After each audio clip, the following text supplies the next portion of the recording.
Baby lang.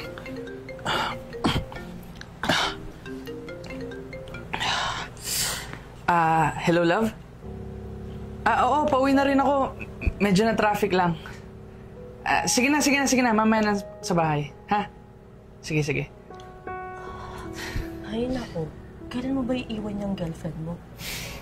Babe, relax ka lang. Malapit na.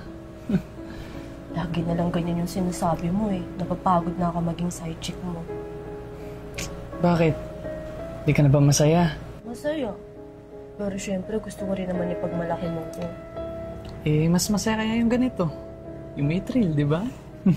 Oo, may point ka doon. Pero gusto ko rin naman matawag na original.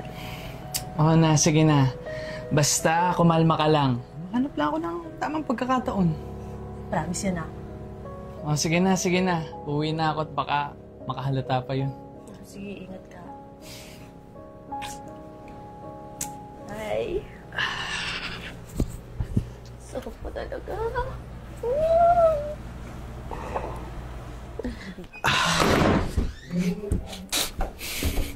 Uy! Boy! Diyan ka pala. Ando siya sa taas. Sige.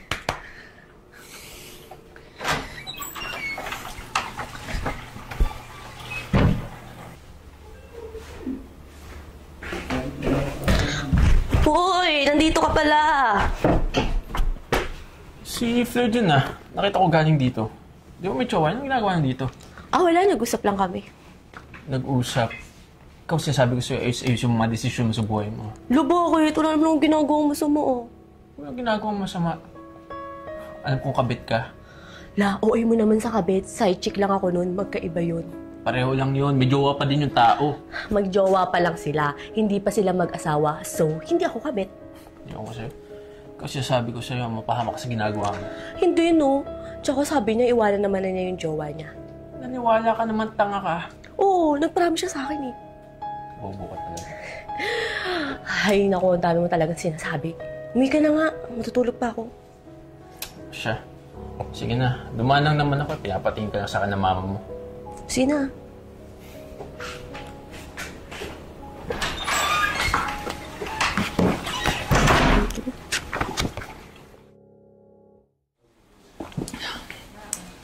Babe, sorry na. Dito lang ako. Promise, babawi ako sa'yo. Bakit ba kasi ang tagal mo may pagkita sa akin? Alam mo bang na-miss kita ng sobra? Hindi kasi ako makalis eh. Binabantayan ako. Ay, naku. Kailan mo ba kasi iiwan yung girlfriend mo na yan? Nahirapan tuloy tayo magkita. Ang gagaling yung mga hayop kayo! Love, wait. Let me explain. Hindi! Huwag ka na magpaliwanag, Floyd! Kanina ko pa kayo pinagmamasdan dalawa! Hayaan mo na, Floyd. Okay na rin naman yun eh, na nagkaharap-harap tayong tatlo. Para hindi ka na mahirapan makipaghiwalay dyan sa girlfriend mo. Hindi na talaga siya mahihirapan kasi ako na mismong makikipaghiwalay sa kanya. Tsaka naman, ikaw ang babae ka, napakakati mo. Pumapayag ka maging kapit. Hoy! Hindi ako kabet, no? Kasalanan ko bang mas masarap ako sa'yo? Kaya binabalik-balikan ako ng boyfriend mo. Tama na nga! Pat, look. I'm sorry. Hindi ko na to ulitin. Sana maayos pa natin yung sa ating dalawa. At gusto ko lang malaman mo na hindi ko iiwanan si Pat. Dahil mahal na mahal ko siya. Sinabi ko lang sa'yo noon kasi may pakinabang ka sa akin. Natukso lang ako sa'yo.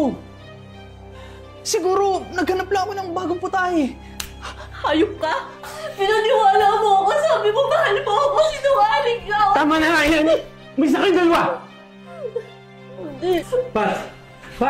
Ano ba? Hahabulin mo pa talaga yun? Wala akong pakialam! Kung wala ka pakialam po sa meron! Parang nakitang kapatid. Pinatulad ka lang naman niya kasi may kailangan siya sa'yo eh. Alam mo ba kung ano ka ngayon? Para usan! Yun lang yun! Salita! Masakit kasi yun ang totoo! Masakit kasi hindi mo alam!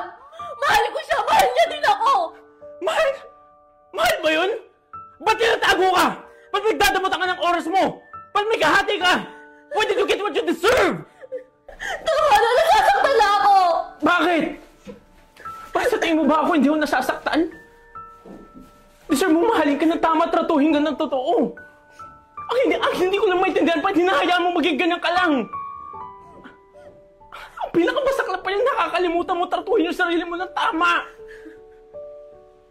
Kaya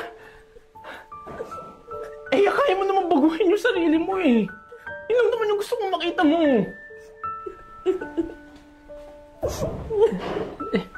Huwag ka nang umiyak. Sana maging lesson sa iyo mga pangyayaring ko.